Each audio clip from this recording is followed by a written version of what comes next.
हिंदी साहित्य से एमए कर रहे प्रिय विद्यार्थियों, आप लगातार कहानी और कहानीकार से परिचित हो रहे हैं।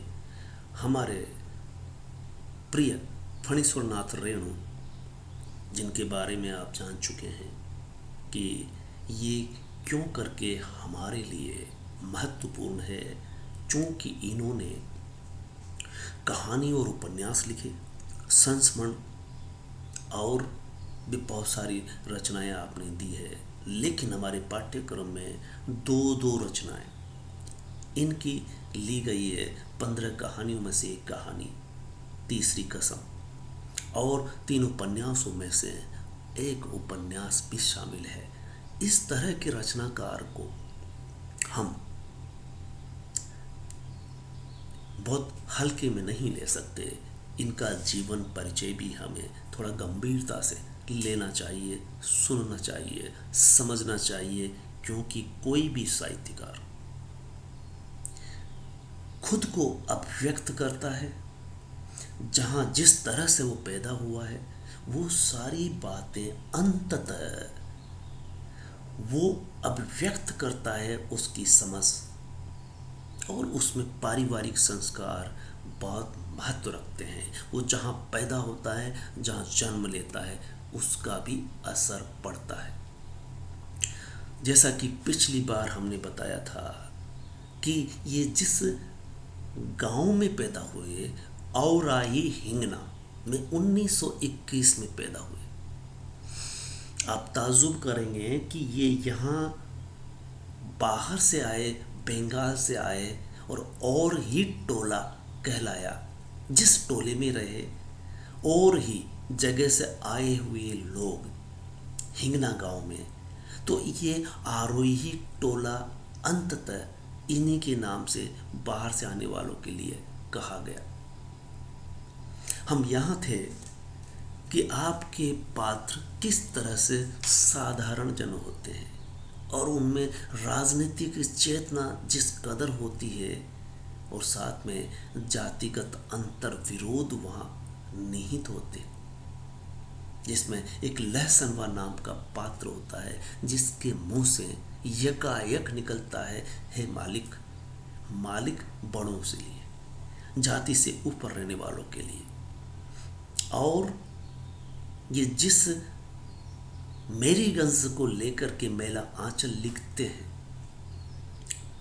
वो गांव और उस गांव में राजनीतिक चेतना और जातिगत अंतर्विरोध किस तरह से थे, उभर करके आएंगे। आप ठीक से जब उपन्यास पढ़ेंगे समझ जाएंगे। हमने विश्वनाथ त्रिपाठी के शब्दों में समझा कि किस तरह से इनके पात्र क्षेत्रीय वातावरण से आबद्ध होते, और इनके पात्र समस्त कलुष के बावजूद आशा की सुगंध बिखेरते हुए नजर आएंगे। और वो चाहे कितने भी निर्धनता में क्यों न जी रहे हो, उनमें उत्साह जिस कदर होता है जीने का, वो जज्बा देखा जा सकता है। हम कह सकते हैं कि रेणु वंचित मनुष्यता के पक्ष में खड़े हुए नजर आते हैं, जो समाज के निम्नतम पायदान पर है, वो उसको मुखर करते हुए नजर आते हैं। समाज में और देश में जो हाशिए पर है, इस कदर एक और वर्ग है जिसे आदिवासी कहते हैं, मेला आंचल में उनको भी जगह मिलती है। और उस दौर में आश्चर्य की बात तो यह है कि ये जब मेला आंचल लिखते हैं, उसका सन है 1954। इससे अंदाज़ा लगा सकते हैं कि आज़ाद होने से 1 वर्ष पहले से लेकर के 1 वर्ष बाद तक का काल आपके इस उपन्यास में दर्ज हुआ है। ये आपके लिए ये पल, ये उपन्यास उन क्षणों में ले जाता है जब देश आज़ादी के लिए आंदोलनरत था, और आंदोलन करते करते आज़ाद हो जाता है, और फिर 1 साल तक वो किस तरह से रहता है और उसका असर गांव तक कैसे पड़ा, ये मेला आंचल में बताया जाएगा। तो अगर हम शुरुआत से शुरुआत करें तो हमारे सामने है कि आप जिस औराही टोले में आकर के रहे, आप बंगाल से आए, इसलिए आपको उस गांव वाले घर वालों को, आपके दादाजी को औरा कह करके एक निम्नतम निगाह से देखते हैं कि ये बाहर के हैं, बाहर से आए हैं, और ही हैं। और इनको और ही कहते कहते वो टोला जिसमें ये रह रहे थे औराही टोला ही कहलाने लगा। उस औराही टोला में आप जानकी मंडल जो आपके दादाजी रहे उनके अमृत मंडल हुए, और अमृत मंडल के शिलानाथ हुए।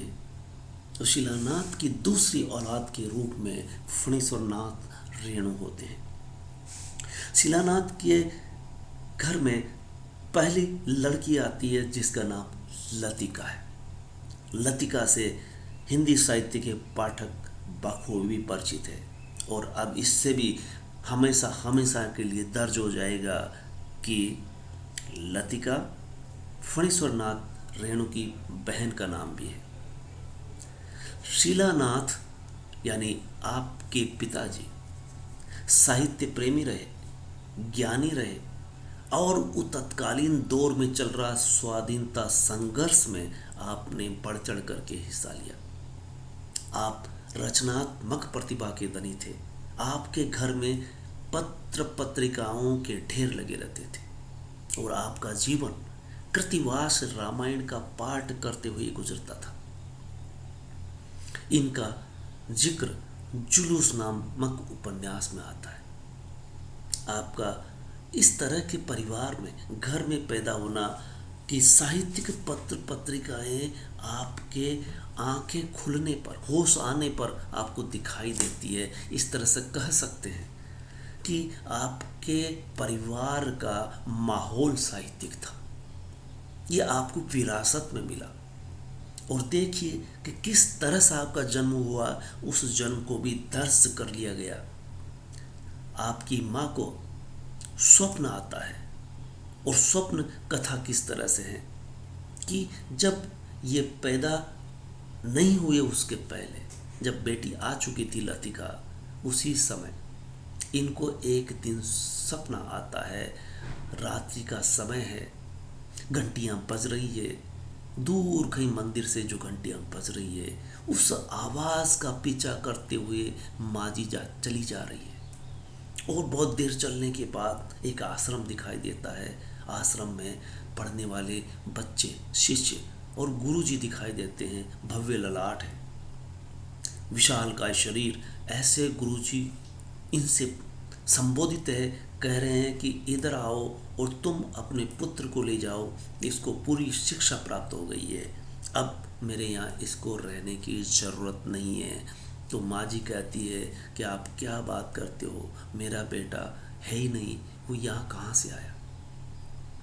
तो इस तरह से वो गुरुजी ये कहते हैं कि नहीं, तुम इसे ले जाओ, मैंने पूरी तरह शिक्षित कर दिया है, अब ये यहाँ नहीं, दूसरा कोई रहेगा, ये आपका ही पुत्र है, ये आप इसे लेते जाओ, अभी शिक्षित हो गया है।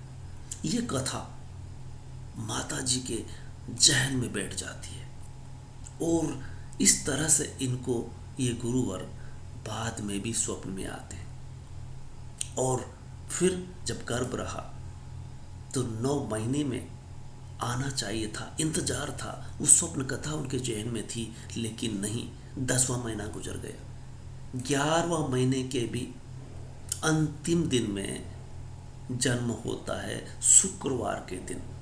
सो आपकी दादी शुक्रवार को जन्मदिन मनाया करती है, शुक्रवार को कहती है ये रेणु का जन्मदिन है।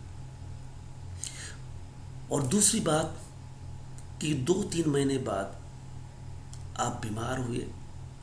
बीमार होने के बाद आपके पिताजी ऋणग्रस्त हुए। उन्होंने दादी को आकर के कहा कि मैं पहली बार ऋण ले रहा हूँ, और जब नामकरण आपका किया गया तो उस ऋणग्रस्त परिवार की छाया नाम पर पड़ती है। इनको दादी रिनुआ कहने लगती है, रिनुआ से रेणु बन जाता है। इस तरह से आपका नाम में रेणु जो जुड़ा हुआ है वो इस बात को शो कर रहा है